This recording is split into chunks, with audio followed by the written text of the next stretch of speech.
Holy God, fill us with your blessing of your Spirit today, that everything we do begins and ends in the awareness of you. Amen. Please be seated. It is tremendous to be with you today and to say, I am glad to be your rector. This is great. This is great. It is.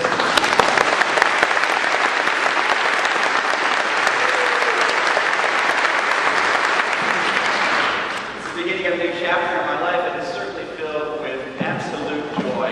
I was sharing with Steve at the end of this week. He was checking in, Channing, how you holding up? And I said, it's been a long week, but I feel even more joy and energy around my call to be here as your rector. And I look forward to that continuing to grow as I get to know each and every one of you. I want to wish all the mothers a happy Mother's Day today.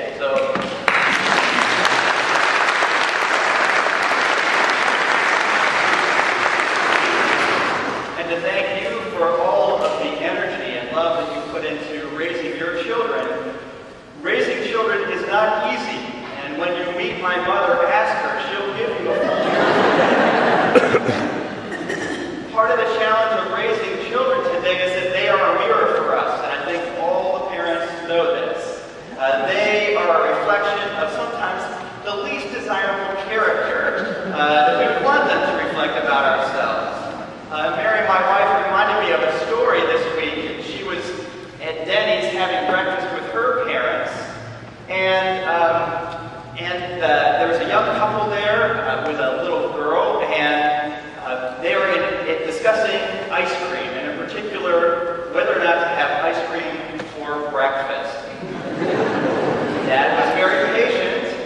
He said, honey, no, we don't have ice cream for breakfast. There's lots of other items on the menu for you to choose, like pancakes and French toast. Wouldn't that be great? Well, the tug and war went back and forth for a while, so finally the little girl stood up on her booth and put her hands on her hips, and then pointed at her father, and she said, Stephen, I'm not in the mood for you today.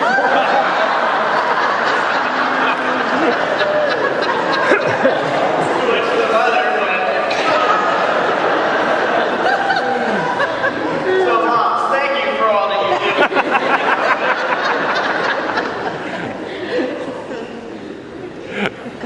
The author Rachel Naomi Remen, in her book, My Grandfather's Blessing, talks about a story with her mother. She was in the 3rd grade, and she had just tested very high in an IQ test. So she was put into a special class, and during that week, the instructor had said to the members of the class, supporting their intelligence, that you are more intelligent than most people in America. So as she was walking through the streets of New York City, hand in hand with her mother, she was looking at this little 3rd grader, was looking at all these adults around her, and thinking, wow, I'm more intelligent than all of these people around me. And she said so to her mother. Mother stopped and got on the ground and looked at her in the eye, and she said, no, honey, that's not how it works. You see, each person around here has a secret wisdom inside of them, that they know something more about happiness and joy and fulfillment than you may in your own life. And she looked at all the adults, and Rachel said, Mom, is that because they're adults? And she said, no, honey, it's made that way. It's the way it will always be. And then suddenly something shifted in Rachel, and she wanted to know all of these people and learn from them and what this secret wisdom that each of them had. Mothers are so good at loving us back on track. Our lesson from 1 John makes the connection between love and God. 1 John says, when we love one another, God lives in us. And there's something wonderfully concrete about that. When we love one another, God lives in us. So there are 2 aspects of that reading that I'd like to talk about today. First of all, what is the strength of that love? And who is the God who lives in us? Martin Luther King Jr. in his book Strength to Love talks about this love that lives in us.